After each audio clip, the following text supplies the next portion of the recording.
네, 오늘은 6월 10일 수요일 아침입니다. 오늘 아침에 찬송가 406장 함께 부르고 말씀 묵상합니다.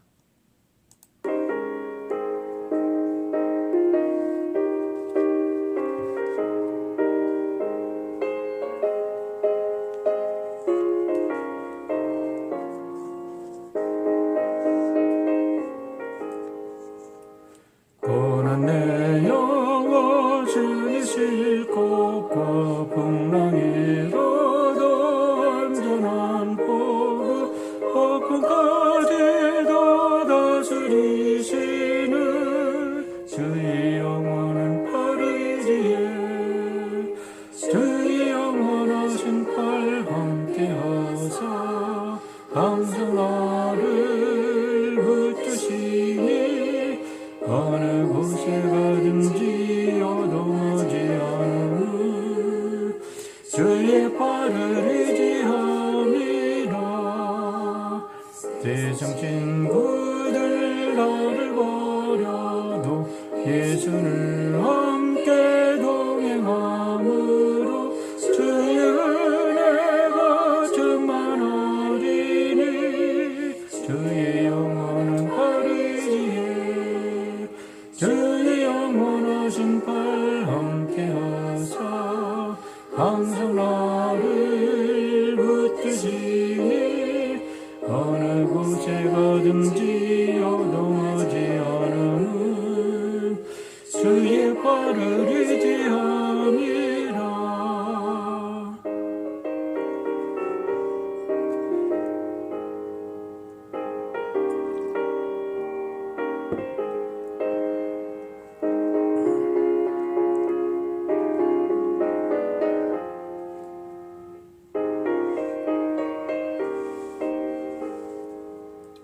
나의 믿음이 연약해져도 네 뒤에 비하림을 주시며 위태할 때도 안보하시는 주의 영원한 팔 의지에 주의 영원하신 팔 함께하사 항상 나를 붙드시니 어느 곳에 가든지 요동하지 않으니 주의 팔을 의지함이라.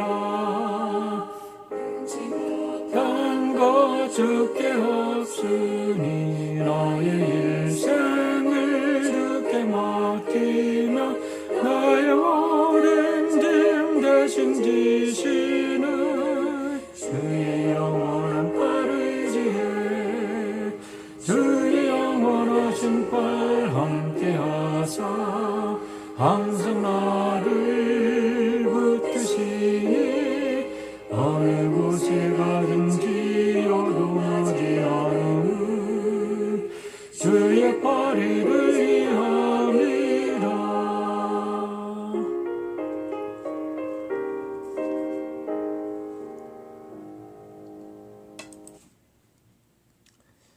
기도하겠습니다. 아버지 하나님, 우리의 삶 속에는 하나님의 은혜와 하나님의 축복이 가득한 복된 삶이지만 때때로 닥치는 풍파가 우리의 모든 것처럼 느껴질 때가 많이 있습니다.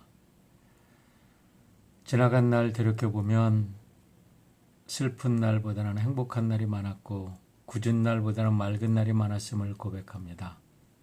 그럼에도 불구하고 오늘 닥친 어려움으로 인해서 우리가 세상을 원망하고 하나님까지 원망하는 어리석음을 범하지 않게 하시고 오늘도 이 풍파가 지나가면 또 새로운 세상, 더 아름답고 맑고 복된 세상 우리 하나님께서 인도하여 주실 것을 믿고 우리 사랑하는 성도들 오늘 닥친 모든 풍파를 담대하게 이기고 승리하는 귀한 주의 백성들 되도록 인도하여 주시옵소서. 우리의 뜻이 이루어지는 게 아니라 하나님의 뜻이 우리의 삶에 온전히 이루어지는 축복의 한 날이 되기를 간절히 간구하며 예수님의 이름으로 기도하옵나이다. 아멘. 오늘의 욥기 17장부터 19장까지 우리 세 장을 함께 읽도록 하겠습니다. 욥기 17장. 기운도 없어지고 살 날도 얼마 남지 않고 무덤이 나를 기다리고 있구나. 조롱하는 무리들이 나를 둘러싸고 있으니 그들이 얼마나 심하게 나를 조롱하는지를 내가 똑똑히 볼 수 있다. 주님께서 친히 내 보증이 되어 주십시오. 내 보증이 되실 분은 주님 밖에는 아무도 없습니다. 주님께서 그들의 마음을 마비시키셔서 다시는 내게 우쭐대지 못하게 해주십시오. 옛 격언에도 이르기를 돈에 눈이 멀어 친구를 버리면 자식이 눈이 먼다 하였다. 사람들이 이 격언을 가지고 나를 공격하는구나. 사람들이 와서 내 얼굴에 침을 뱉는구나. 근심 때문에 눈이 멀고 발과 다리도 그림자처럼 야위어졌다. 정직하다고 자칭하는 자들이 이 모습을 보고 놀라며 무죄하다고 자칭하는 자들이 나를 보고 불경스럽다고 규탄하는구나. 자칭 신분이 높다는 자들은 더욱더 자기들이 옳다고 우기는구나. 그러나 그런 자들이 모두 와서 내 앞에 선다 해도 나는 그들 가운데서 단 한 사람의 지혜자도 찾지 못할 것이다. 내가 살 날은 이미 다 지나갔다. 계획도 희망도 다 사라졌다. 내 친구들의 말이 밤이 대낮이 된다 하지만 밝아온다 하지만 내가 이 어둠 속에서 벗어나지 못한다는 것을 나는 알고 있다. 내 유일한 희망은 죽은 자들의 세계로 가는 것이다. 거기 어둠 속에 잠자리를 펴고 눕는 것뿐이다. 나는 무덤을 내 아버지라고 부르겠다. 내 주검을 파먹는 구더기를 내 어머니, 내 누이들이라고 부르겠다. 내가 희망을 둘 곳이 달리 더 있는가? 내가 희망을 둘 곳이 달리 어디 있는지 아는 사람이 있는가? 내가 죽은 자들이 있는 곳으로 내려갈 때에 희망이 나와 함께 내려가지 못할 것이다. 욥기 18장. 수아 사람 빌닷이 대답하였다. 너는 언제 입을 다물 테냐? 제발 좀 이제라도 눈치를 채고서 말을 그치면 우리가 말을 할 수 있겠다. 어찌하여 너는 우리를 짐승처럼 여기며 어찌하여 우리를 어리석게 보느냐? 화가 치밀어서 제 몸을 갈기 찢는 사람아, 내가 그런다고 이 땅이 황무지가 되며 바위가 제자리에서 밀려나느냐? 결국 악한 자의 빛은 꺼지게 마련이고 그 불꽃도 빛을 잃고 마는 법이다. 그의 집안을 밝히던 빛은 점점 희미해지고 환하게 비추어 주던 등불도 꺼질 것이다. 그의 힘찬 발걸음이 뒤뚱거리며 제 꾀에 제가 걸려 넘어지게 될 것이다. 제 발로 그물에 걸리고 스스로 함정으로 걸어 들어가니 그의 발 뒤꿈치는 덫에 걸리고 올가미가 그를 단단히 쥘 것이다. 땅에 묻힌 밧줄이 그를 기다리고 길목에 숨겨진 덫이 그를 노린다. 죽음의 공포가 갑자기 그를 엄습하고 그를 시시각각으로 괴롭히며 잠시도 그를 놓아주지 않을 것이다. 악인이 그처럼 부자였어도 이제는 굶주려서 기운이 빠지며 그 주변에 재앙이 늘 도사리고 있다. 그의 살갗은 성한 곳 없이 썩어 들어가고 마침내 죽을 병이 그의 팔다리를 파먹을 것이다. 그는 믿고 살던 집에서 쫓겨나서 죽음의 세계를 통치하는 왕에게로 끌려갈 것이다. 그의 것이라고는 무엇 하나 집에 남아있지 않으며 그가 살던 곳에는 유황이 뿌려질 것이다. 밑에서는 그의 뿌리가 마르고 위에서는 그의 가지가 잘릴 것이다. 이 땅에서는 아무도 그를 기억하지 못하고 어느 거리에서도 그의 이름을 부르는 이가 없을 것이다. 사람들이 그를 밝은 데서 어두운 곳으로 몰아넣어 사람 사는 세계에서 쫓아낼 것이다. 그의 백성 가운데는 그의 뒤를 잇는 자손이 남아있지 않을 것이다. 그의 집안에는 남아있는 이가 하나도 없을 것이다. 동쪽 사람들이 그의 종말을 듣고 놀라듯이 서쪽 사람들도 그의 말로를 듣고 겁에 질릴 것이다. 악한 자의 집안은 반드시 이런 일을 당하며 하나님을 알지 못하는 자가 사는 곳이 이렇게 되고 말 것이다. 욥기 19장. 욥이 대답하였다. 내가 언제까지 내 마음을 괴롭히며 어느 때까지 말로써 나를 산산조각 내려느냐? 너희가 나를 모욕한 것이 이미 수십 번이거늘 그렇게 나를 학대하고도 부끄럽지도 않으냐? 참으로 내게 잘못이 있다 하더라도 그것은 내 문제일 뿐이고 너희를 괴롭히는 것은 아니다. 너희 생각에는 너희가 나보다 더 낫겠고 내가 겪는 이 모든 고난도 내가 지은 죄를 증명하는 것이겠지. 그러나 이것만은 알아야 한다. 나를 궁지로 몰아넣으신 분이 하나님이시고 나를 그물로 덮어 씌우신 분도 하나님이시다. 폭력이다 하고 부르짖어도 듣는 이가 없다. 살려달라 하고 부르짖어도 귀를 기울이는 이가 없다. 하나님이 내가 가는 길을 높은 담으로 막으시니 내가 지나갈 수가 없다. 내 가는 길을 어둠으로 가로막으신다. 내 영광을 거두어 가시고 머리에서 면류관을 벗겨 가셨다. 내 온몸을 두들겨 패시니 이젠 내게 희망도 없다. 나무 뿌리를 뽑듯이 내 희망을 뿌리채 뽑아버리셨다. 하나님이 내게 불같이 노하셔서 나를 적으로 여기시고 나를 치시려고 군대를 보내시니 그 군대는 나를 치려고 길을 닫고 내 집을 포위하였다. 그가 내 가족을 내게서 멀리 떠나가게 하시니 나를 아는 이들마다 낯선 사람이 되어버렸다. 친척들도 나를 버렸으며 가까운 친구들도 나를 잊었다. 내 집에 머무르는 나그네와 내 여종들까지도 나를 낯선 사람으로 대하니 그들의 눈에 나는 완전히 낯선 사람이 되고 말았다. 종을 불러도 대답조차 안 하니 내가 그에게 애걸하는 신세가 되었고 아내조차 내가 살아 숨쉬는 것을 싫어하고 친형제들도 나를 역겨워한다. 어린 것들까지도 나를 무시하며 내가 일어나기만 하면 나를 구박한다. 친한 친구도 모두 나를 꺼리며 내가 사랑하던 이들도 내게서 등을 돌린다. 나는 피골이 상접하여 뼈만 앙상하게 드러나고 잇몸으로 겨우 연명하는 신세가 되었다. 너희는 내 친구들이니 나를 너무 구박하지 말고 불쌍히 여겨다오. 하나님이 손으로 나를 치셨는데 어찌하여 너희마저 마치 하나님이라도 된 듯이 나를 핍박하느냐.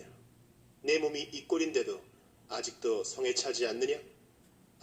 누가 있어 내가 하는 말을 듣고 기억하여 주었으면, 누가 있어 내가 하는 말을 비망록에 기록하여 주었으면, 누가 있어 내가 한 말이 영원히 남도록 바위에 글을 새겨 주었으면.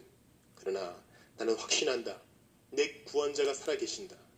나를 돌보시는 그가 땅 위에 우뚝 서실 날이 반드시 오고야 말 것이다. 내 살갗이 다 썩은 다음에라도, 내 육체가 다 썩은 다음에라도 나는 하나님을 배울 것이다. 내가 그를 직접 뵙겠다. 이 눈으로 직접 뵐 때에 하나님이 낯설지 않을 것이다. 내 간장이 다 녹는구나. 나는 너희가 무슨 말을 할지 잘 알고 있다. 너희는 내게 고통을 줄 궁리만 하고 있다. 너희는 나를 칠 구실만 찾고 있다. 그러나 이제 너희는 칼을 두려워해야 한다. 칼은 바로 죄 위에 내리는 하나님의 분노다. 너희는 심판하시는 분이 계시다는 것을 알아야 할 것이다. 네, 좋은 아침입니다. 어제는 파사데나 낮 최고 기온이 94도까지 올라가는데 오늘은 100도에 이른다 그래요. 97도까지 된다고 그러니까 무척 더울 텐데 여러분 몸 조심하시고 건강 잘 지키셔서 오늘 하루도 기쁘고 복된 하루, 즐거운 하루 되시길 바랍니다. 오늘도 어제에 이어 17장부터 19장까지 3장을 묵상을 하게 됩니다. 우선 17장은 15장에서 시작된 엘리바스의 2차 비난에 대한 욥의 계속되는 반론으로 구성이 되어 있고 18장은 이제 욥의 두 번째 친구인 빌닷이 등장해서 2차로 욥을 비난하는 내용에, 그리고 19장은 빌닷의 비난에 대한 욥의 답변입니다. 그러니까 17장은 엘리바스의 비난에 대한 답변이고 19장은 빌닷에 대한 욥의 답변이라고 보면 됩니다. 15장에서 욥의 세 친구는 욥이 많은 것을 가졌던 과거에 서로 교류하며 서로가 서로를 높여주고 칭찬하며 서로의 자존감을 세워주는 정말 멋진 친구들이었다는 사실을 우리가 보았습니다. 하지만 욥에게서 모든 것이 사라졌을 때 그들은 욥을 찾아와서 처음에는 위로하는 듯 했으나 그들이 입을 열어 비난을 쏟아내기 시작하면서는 그들의 비난이 본물 터진 것처럼 쏟아지기 시작을 하는데 그들의 말은 마치 욥의 숨통을 당장이라도 끊어놓으려는 듯이 아주 무섭게 욥의 영혼을, 욥의 마음을 내리누르는 모습을 우리가 보게 됩니다. 결국 17장에서 욥은 깊은 절망에 빠져서 차라리 무덤이 아버지가 되고 자기의 죽은 시신, 죽음을 파먹는 구더기가 어머니가 됐으면 좋겠다라는 완전히 절망적인 고백을 하게 됩니다. 여기서 우리는 인간의 말이 얼마나 무서운 독이 될 수 있는가를 알아야 합니다. 이런 면에서 오늘 우리가 기도할 제목이 있는데 이사야 50장 4절에서 이사야는 이렇게 기도합니다. 주 여호와께서 학자들의 혀를 내게 주사 나로 곤고한 자를 말로 어떻게 도와줄 줄을 알게 하시고 아침마다 깨우치시되 나의 귀를 깨우치사 학자같이 알아듣게 하소서라고 기도합니다. 얼마나 아름다운 기도인지 모릅니다. 여러분, 우리 말이 미움과 악함이 섞여 있을 때는 무서운 독이 되지만 우리의 말이 하나님의 진리와 참 사랑에 담겨 있을 때는 영혼을 살리는 약이 되는 줄 믿습니다. 그래서 잠언서 15장 23절은 이렇게 고백합니다. 사람은 그 입의 대답으로 말미암아 기쁨을 얻나니 때에 맞는 말이 얼마나 아름다운고. 그렇습니다. 말에도 다 때가 있는 거지요. 오늘 우리가 하루 살아가는 동안에 우리들의 입술에서 나오는 모든 말들이 하나님과 우리 예수님, 성령님께서 도우셔서 우리들의 이웃들에게 약이 되고 위로가 되고 축복이 되는, 그리고 저희들의 삶에 힘이 되는 아름다운 말, 복된 말이 되기를 바랍니다. 이와 반대로 악을 품은 혀는 독사의 독처럼 사람을 죽일 뿐만 아니라 사람들의 영혼을 완전히 말라버리게 하는 무서운 힘을 가지고 있습니다. 바로 엘리바스의 그 무서운 독설을 듣고 나서 욥이 절망해서 무덤이 아버지가 되고 구더기가 어머니가 됐으면 좋겠다라고 고백하는 것을 보면 그 말이 얼마나 무서운지를 알게 됩니다. 욥의 안타까운 한탄의 말이 끝나기 무섭게 이번에는 빌닷이 두 번째로 등장을 합니다. 18절의 내용입니다. 18장의 내용입니다. 두 번째로 등장한 빌닷이 입닥치라고 소리치면서 달려듭니다. 처음에는 날카로운 이빨을 드러냈지만 한 번 악을 쏟아내기 시작한 빌닷의 입술은 이제 거침없이 욥을 직설적으로 몰아세웁니다. 그의 입에서 쏟아지는 말은 이제는 위로라고는 조금도 찾아볼 수 없이 저주와 악독한 말만을 쏟아내고 있습니다. 생각해 보세요. 그 친구들은 위대한 신학자요, 철학자요, 법률가요, 도덕 군자로 이렇게 존경받는 사람들이라고 그랬습니다. 그런데 그들의 입에서 쏟아지는 그 말들을 보면 어떻게 그렇게 도덕군자요, 신학자요, 철학자라고 생각하는 사람들 마음속에서 그렇게 악독한 말들이 쏟아지고 있는지 참 상상하기 어려울 정도입니다. 우리가 어느 도시에 가면 이 갱들이 아주 막 낙서를 해놓는데 일반 건물이나 벽에 한 낙서들을 보면 저는 항상 그런 생각을 합니다. 어떻게 인간의 영혼 속에 저렇게 악한 것들이 들어있어서 쏟아져 나올까?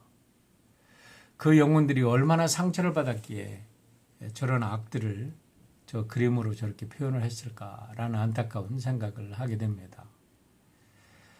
특별히 12절부터 15절의 말씀만 떼어서 한번 보겠습니다. 이게 빌닷이 지금 욥을 향해서 비난하는 내용인데요.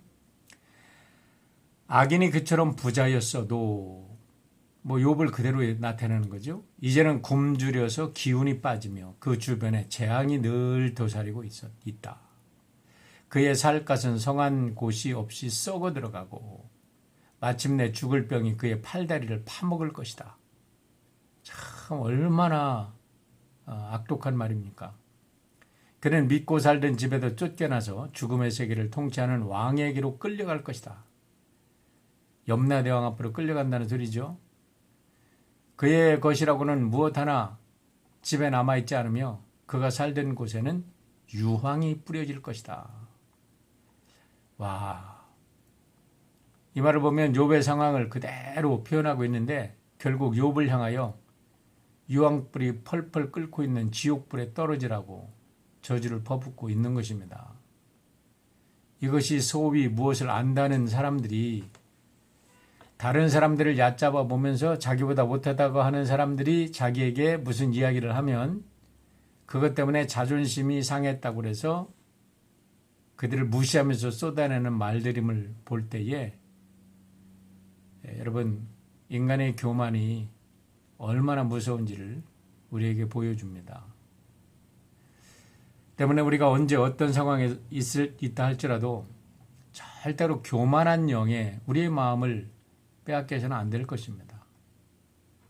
여러분 모두 루시퍼 이펙트라는 실험에 대해서 잘 알고 계실 것입니다.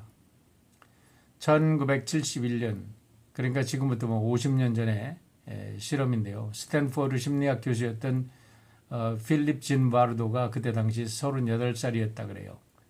근데 이 사람이 이제 심리학자니까 어떻게 환경에 의해서 사람들의 심리가 바뀌는가를 연구하려고 모의 교도소 실험을 계획을 했다고 합니다. 그래서 미국과 캐나다에 아주 중산층 잘 살고 잘 교육받은 아주 모범생들 중에서 24명을 뽑아서 이제 실험에 들어갔는데 그 스탠포드 대학의 지하실에 모의 감옥을 만들고 이제 모의 무작위로 그 학생들 중에서 선별을 해가지고 자원한 학생들이고 이걸 무작위로 뽑은 거예요.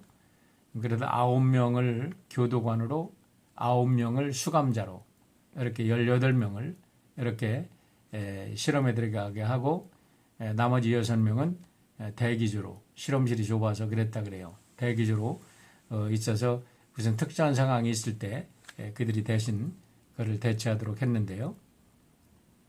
교도관 역할을 맡던 학생들에게는 감옥에서 사용하는 교도관들이 사용하는 그 복장을 그대로 주었다고 합니다. 그리고서 이제 수감자로 이렇게 된 아이들에게는 집에서 무장 강도가 되어서 이제 집에서 교도관들이 체포되는 것으로부터 시작을 해서 이제 실험이 시작을 되었다 그래요. 근데 실험에 들어갈 때 진바르드 교수가 교도관들에게 이런 이야기를 해 주었다고 합니다. 당신들은 수감자들에게 지루함을 느끼게 할 수 있으며 어느 정도 공포감을 조성할 수 있습니다. 당신들은 독단적으로 행동할 수 있으며 그 행동인즉 수감자들의 운명은 전적으로 우리와 시스템에 의해 조종이 되고 당신과 나 그리고 수감자들은 어떠한 사생활도 없습니다. 우리는 그들의 개성을 다양한 방법으로 없앱니다. 대개 이러한 모든 것을 야기시키는 것은 무력함입니다. 즉 이 상황에서 우리는 모든 통제권을 가지고 있으며 그들은 어떠한 힘도 가지고 있지 않습니다. 그러니까 교도관들한테 무한한 파워를 이렇게 당신들은 이제 실험이지만 무한한 파워, 사람들을 그 수감자로 택한 그 학생들을 마음대로 다스릴 수 있는 그 권력이 있습니다. 대신에 그들을 육체적으로 학대를 해서는 안 됩니다. 그렇게 얘기를 했다는 거예요. 그런데 첫날은 그냥 저냥 넘겼는데 둘째 날부터 실험이 실제적인 감옥 생활처럼 이제 심각하게 빠져들어가면서 이 시간이 지날수록 교도관들이 하지 말라고 그랬던 이런 육체적인 폭행뿐만 아니라 가혹한 행위를 이제 가하기 시작하고 수감자들 학생 중에서는 그들의 폭행과 그들의 가혹한 그런 행동에 견디지를 못하고 정신 이상까지 나타내고 막 미친 현상까지 드러내서 결국은 실험 6일 만에 갑작스레 그 실험이 끝나고 말았다는 거예요.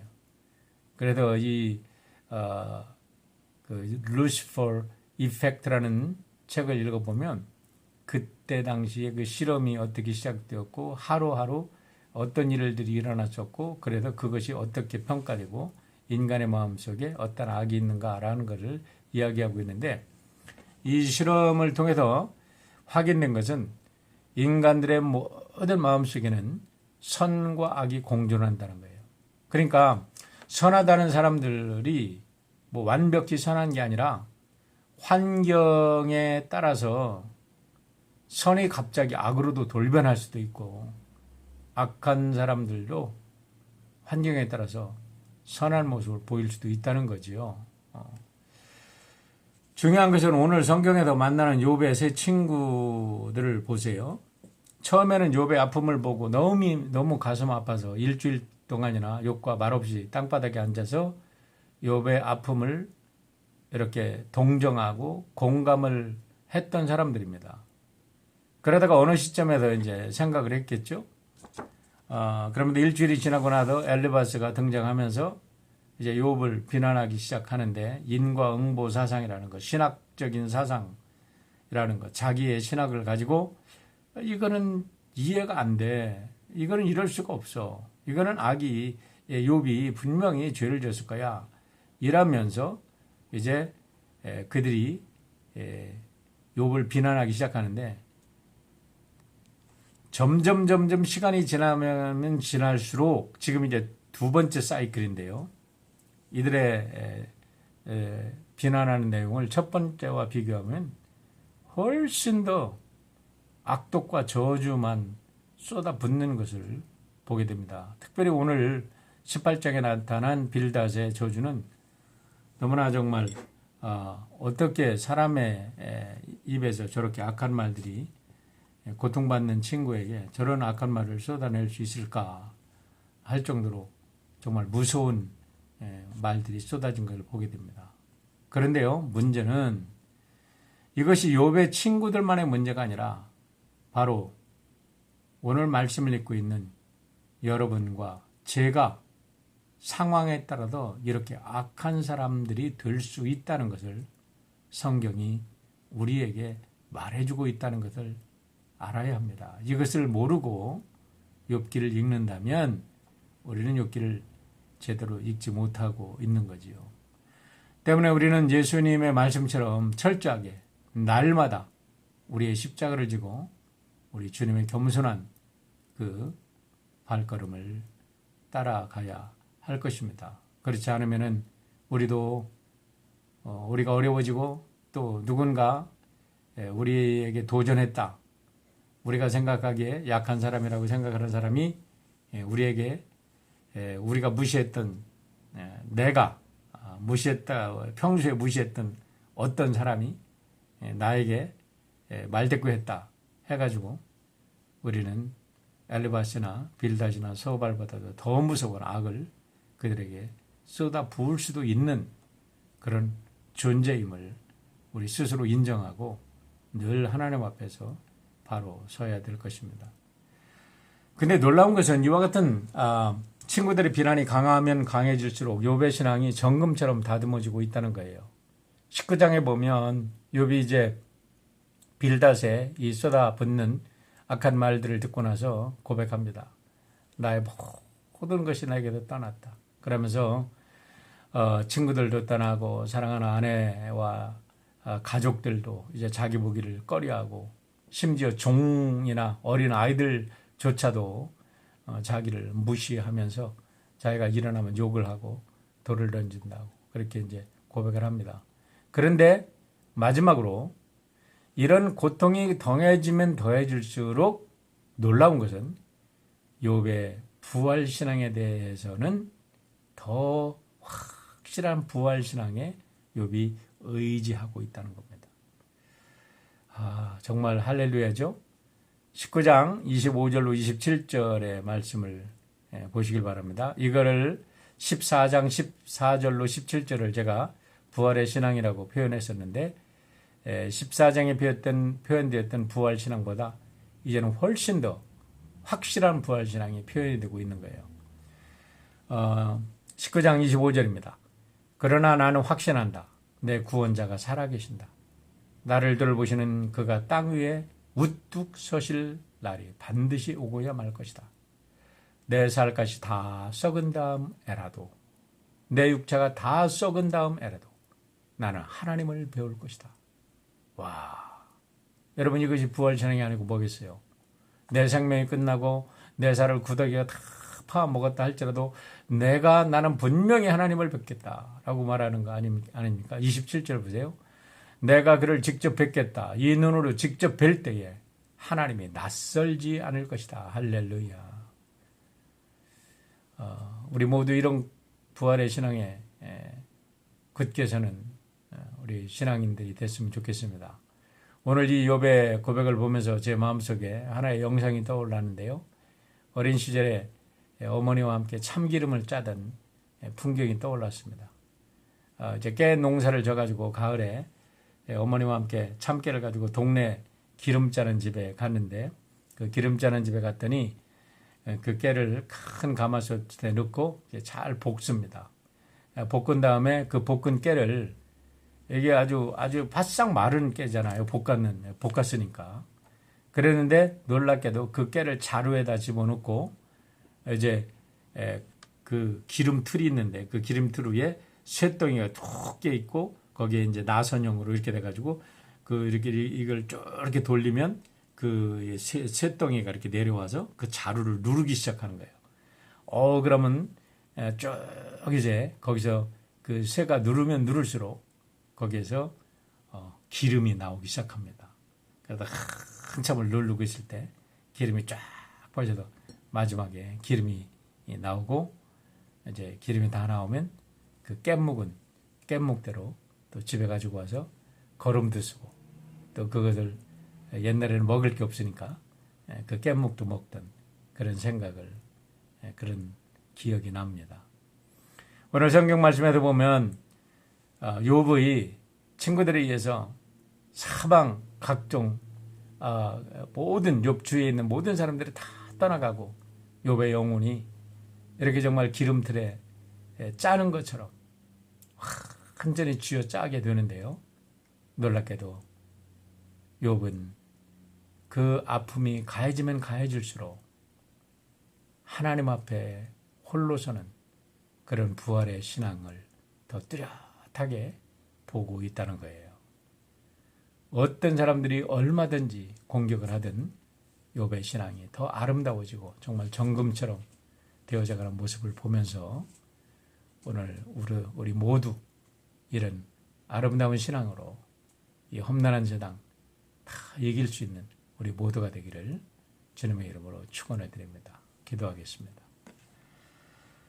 아버지 하나님, 세상이 아무리 어렵고 힘들다고 해도 우리가 세상을 탓하지 아니하고 우리 주님 한 번 바라보며 주께서 우리와 함께 하심으로 만족한 우리 모두가 되게 하시고 이 땅의 죽음도 이기고 영원한 부활과 영원한 영생, 영원한 천국을 허락하신 우리 주님의 손잡고 승리하는 우리 모두가 되도록 인도하여 주시옵소서.